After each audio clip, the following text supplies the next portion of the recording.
मालेगावमध्ये विधानसभा निवडणुकीचा प्रचाराच्या दरम्यान वोट जिहाद फंडिंग घोटाळा उघडकीस आणला होता।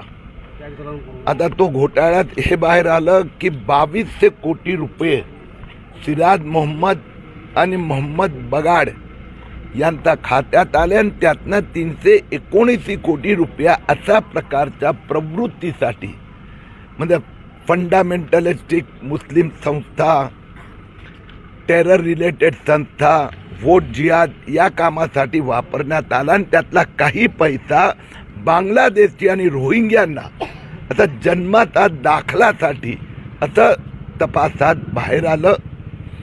मालेगावमध्ये मला आणखीन त्यावेळी गोष्ट लक्षात आली आणि त्याचा मग पाठपुरावा केला की मालेगावमध्ये शेवटच्या 4 महिन्यात 2024चा 900 लोकांना जन्माचा दाखले देण्यात आले आणि या 900 पैकी 99% मुस्लिम। त्याची मग चीरपाड केल्यावर लक्षात आलं की खूप मोठं षडयंत्र आहे।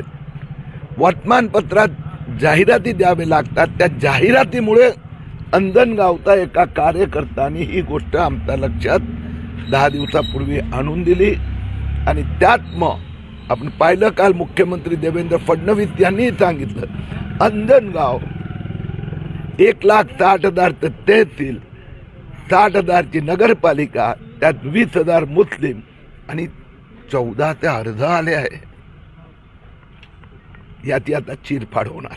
सर यात नेमकं किती आता यासाठी इथेही SIT स्थापन झाली आहे, मालेगावला पण झाली आहेत, पण मी प्रत्येक ठिकाणी बघतो की ह्यापैकी मृत्यूचे दाखले वेगळे करा। घरी ज्यांचा मृत्यू झाली हातात पण जन्माचे दाखले ते अर्ज बघितले तर 98% बांगलादेशी रोहिंग्या मुस्लिम आहे। भिवंडीत 500, मालेगावमध्ये 1100, हा एवढा अंजनगावमध्ये 1400 अर्ज आलेत आणि या सगळ्यांचा जन्म ते म्हणतात अंजनगावमध्ये झाला आहे आणि केव्हा हे सगळे 1991चा आधी जन्मलेले, म्हणजेच फ्रॉड आहे।